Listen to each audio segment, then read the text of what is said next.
Hey, what's up, guys? This is Andre or Chokenator if you know me from my stream, and we have another video of me animating.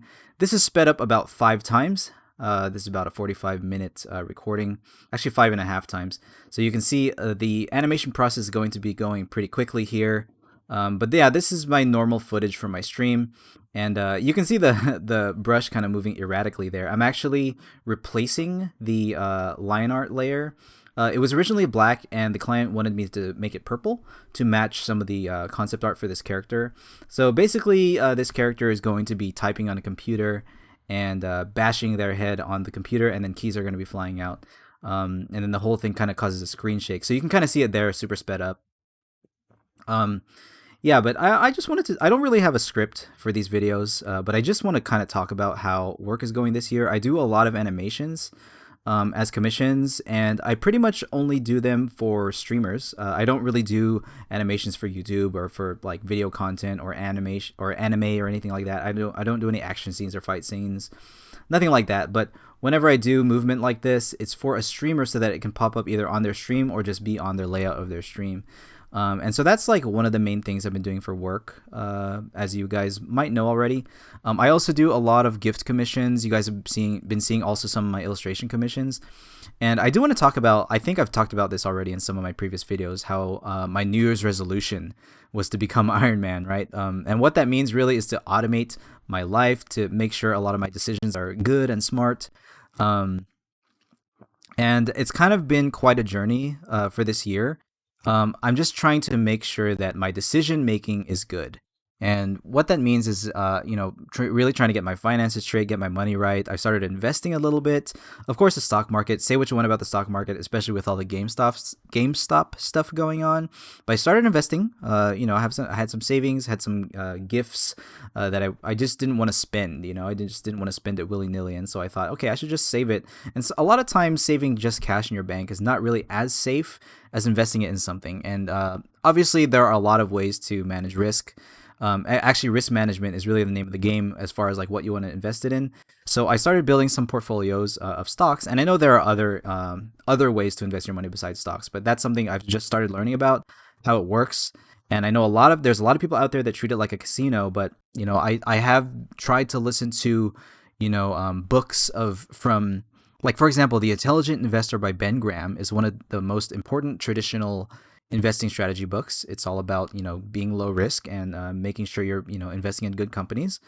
And then I listen to the advice of people like Warren Buffett and Peter Lynch, and these guys are not gamblers. They're guys who manage their risk and don't really take huge risks.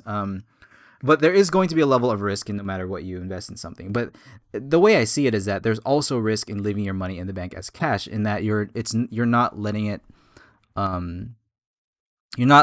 grow in value, and actually just saving cash, you kind of lose value in a way because inflation. The way the economy works is that inflation is happening like 1 to 2% every year or something like that. So yeah, I've just been learning all this stuff. Business, like managing my business with art, eventually led me to personal finance, which eventually led me to learning about economics on a macro scale, with the country, with the states and the countries, and then the world as a whole. How people weigh currencies against each other, how people exchange. You eventually just start learning about this stuff naturally. I don't know if everyone learns this kind of stuff, but for me, it would just kind of progress naturally. Where starting from business, I just started learning about money and how it works in the big picture. And it's interesting, like, learning about this. I actually just recently watched a couple movies, inspired by the whole GameStop craziness. First of all, I didn't really touch that stuff. People are saying whole GME with diamond hands to the moon, but I didn't really want to touch that stuff. Okay, so especially because Robinhood, which is what I was using, I don't know if they're showing some corruption by halting the stock trading on both GameStop and AMC. But maybe it is. And I actually switched over to Fidelity, and I had a lot of savings in my bank account, and I put a lot of it into Fidelity. So just making sure that I actually used Robinhood to practice trading actually ever since August. And I think I've come up with a pretty decent strategy. I'm actually up 45% since August, which is actually quite a lot. But actually, a lot of that percent is like recent splurges on Dogecoin. Just because I, had some experience with technical analysis and reading the stock charts and stuff like that, the candlestick charts and stuff like that, and I thought, hey, maybe right now might be a good time. And I only did that, I normally don't take crazy risks like that, but because I put most of my money into Fidelity already, I was like, okay, I'll give it a shot. I'll take a chance. I'm probably not really gonna do that very often. And it's crazy, like the level of temptation that people can have when you can see such good returns in a single day. And I can see why people treat it as a stock market. I can see how people are tempted. Fortunately, I have a lot of experience. I've had too many like friends and family that like have lost a lot of money gambling, and they have gambling addiction. So for me, I told myself from a very young age that I never want to become like that. I never want to be someone that wastes money or gambles money away, just basically throws it away on just crazy risks that might never work out. And they say as long as you keep your money, you're winning, right? So that's how I see it. Basically another way, as opposed to saving my money just in the bank account. Anyway, as you can see, I'm realizing that what I was doing here with these animations is that I was doing a revision, because there's a set of 4 animations here, and it looks like I'm doing small corrections on all of them. Like the one with the rabbit mixing the paint in the bucket, I had to shorten the legs because according to the client, it's the client's character, and the legs were too long. So I shortened them in every frame, and then I had to like fix the color and stuff like that. So for here, I think it looks like I forgot the little pieces of cotton that are like flying out as debris when the bunny shakes its ear. And so even though this is like a 2-frame loop for the bunny waving, I created a longer loop for the little pieces of debris to fly out. So yeah, this was a fun set because I really enjoyed the character. This is actually not my first time working with this character. Before this set of animations, I had already animated the character once or twice before. So I was already quite familiar with the character, and it's very cute. It's not my design, it's my friend's design, and she trusts me again to animate her character.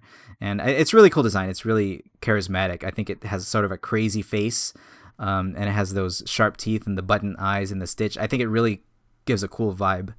And yeah, as you can see there, I'm shortening the arm, kind of making it fatter, just basically trying to match the model. That's kind of a skill in animation, in the animation industry, that you pretty much need as an animator to be able to draw on model. Now for me, one of the reasons I'm a freelancer and I like staying freelance is that I always get some level of creative control. Like, draw it in your style is totally okay because they trust me. I'm working alone. I'm not in a studio where you have to draw super on model with every single time. I think for me that would honestly become a drag.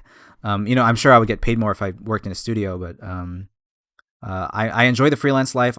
And one of the things is I have a scaling model now, and I do want to talk about this in a future video. I've talked before about how to price your work as a freelancer, your commission work, but now I actually have an algorithm. And so if any of you are like aspiring freelancers and you want to learn about that, maybe you can encourage me in the comments, like, to make a video about it. Anyway, this video is kind of winding up, and you can sort of see the animation process is actually happening quite quickly here. When you really know what you're going to do, animation can go quickly. And as long as the character is not too detailed. So that's another thing. But yeah, if you guys have any other suggestions for videos, I'm enjoying just, kind of improvising these videos and just saying whatever I need to say. I'm going to go ahead and freeze frame it here. But yeah, if you have any suggestions for ideas, just let me know what you guys want to hear, what you want to see. If you want to see more animation, if you want to see more tutorials, or if you just want to see whatever I have to offer, I would love to make more videos for you guys. So thank you all for listening. Thank you all for being here, and thank you all for being, consistent in watching my channel. I really appreciate it. Okay, see you guys later. Love you all. Peace out. God bless you, and bye-bye.